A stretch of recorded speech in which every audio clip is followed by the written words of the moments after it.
Hall in London, British Airways Chairman Lord King is due to announce BA's latest shopping list. British Airways are buying planes, but they may not be buying British. Lord King's choice is Europe or America. The hint to date definitely stateside. Now, the size of the order, 20 new planes, is small by the standards of the aviation industry. But the decision, if it goes to America, could cast a major doubt over Britain's commitment to Europe, and no one will be more affected than British aerospace workers here in the Northwest. Reporting, Mike Spencer. Ludicrous it may be, but this ungainly craft is carrying the hopes of thousands of workers, not just in Britain, but in 4 other European countries. Aboard it is a set of wings made at British Aerospace at Broughton near Chester.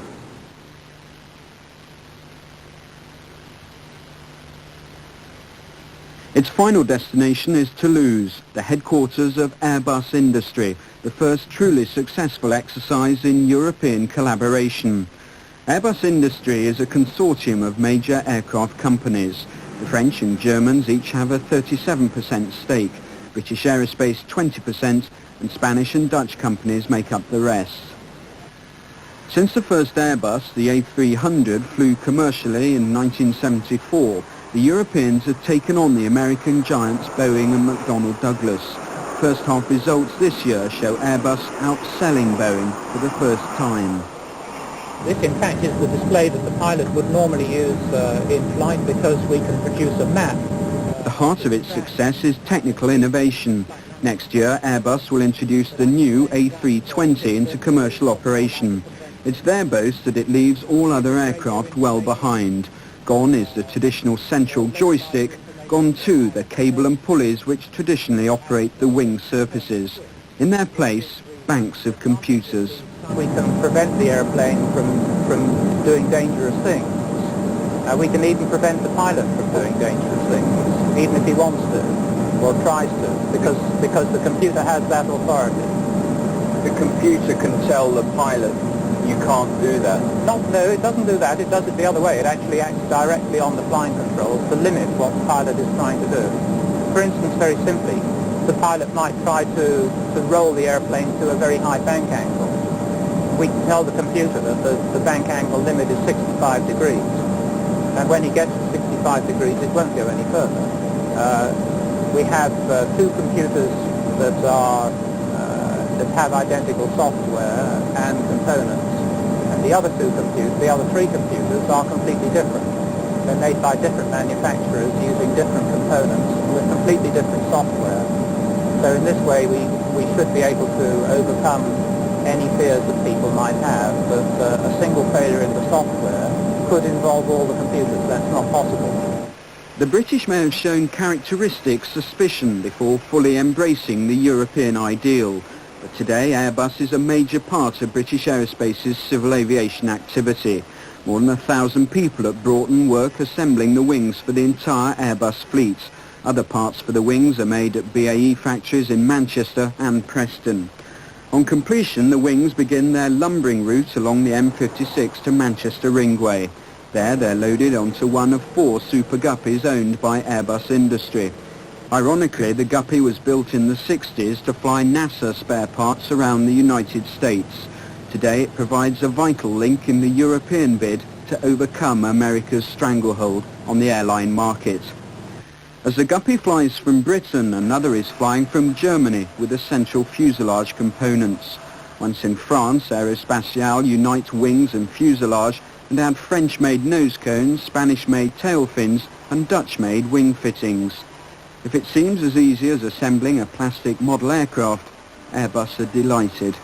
I think at last, particularly over the last 2 or 3 years, in our partner British Aerospace, there has been an increasing realization that they really have now got themselves a part of one of the great industrial success stories of Europe, and really are beginning now to put more resources into it and really beginning to take the whole thing very seriously indeed.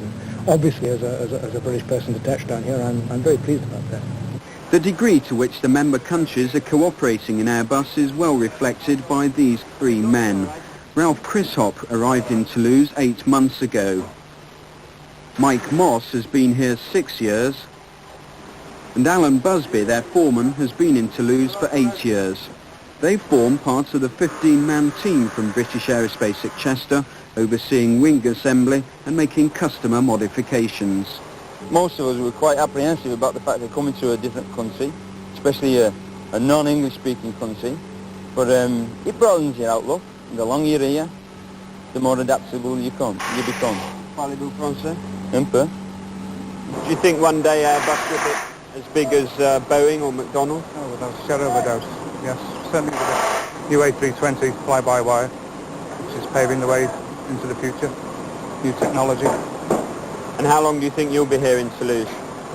Well, hopefully, get my golden watch here, I'll tell you. British Airways is the only major European airline company not to have ordered European Airbus.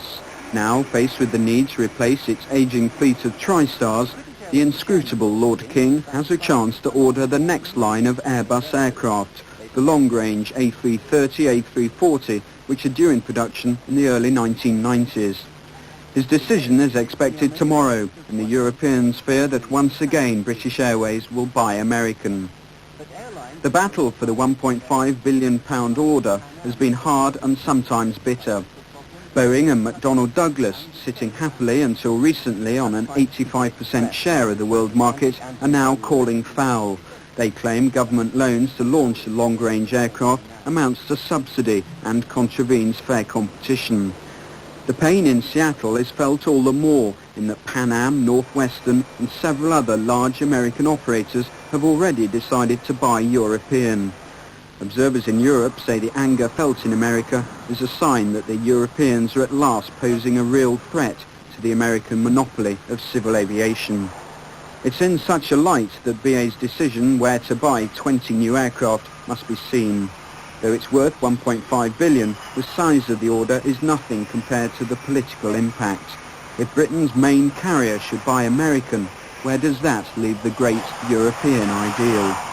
I'm really extremely surprised to read in the newspapers that British Airways may be contemplating the purchase of an airplane like the McDonnell Douglas MD-11, which is a straightforward derivative of the DC-10, an airplane really designed back in the late 1960s.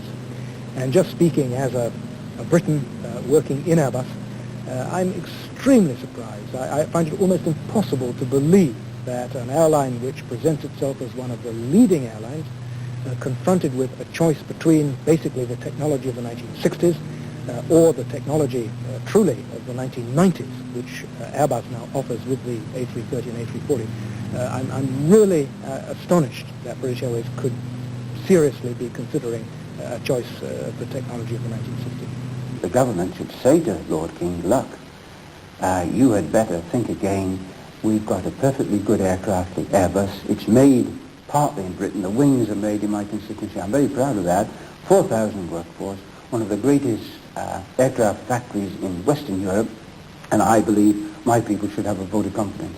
It's a running joke amongst competitors that British Airways will choose any plane so long as it's Boeing. The airline's ground servicing and technical support is so geared to Boeing, it may prove impossible to buy anything else. A British Airways commercial once urged, fly the flag. Tomorrow Lord King may reveal whether it's the Union flag or the Stars and Stripes.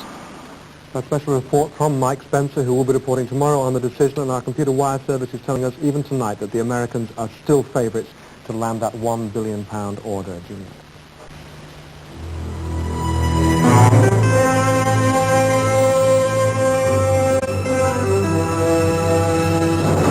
But first tonight, the British Airways chairman, Lord King, today announced one of the worst-kept secrets in the aviation world. Instead of buying a new fleet of European aircraft, he announced a £1 billion order with the American giant Boeing. It means BA is the only leading airline company in Europe not to fly the Airbus. And as Mike Spencer reports, it's a blow to British aerospace workers at Broughton near Chester, where the wings for the Airbus are made. Today's announcement came as little surprise to the 4,000 workers at British Aerospace at Broughton. There'd been mounting speculation that Lord King favoured the American deal. The order for 11 Boeing 647s was in preference to the Airbus A300-600, seen here going through its paces in Toulouse this week. British Aerospace has a 20% stake in the plane, which costs around £20 million.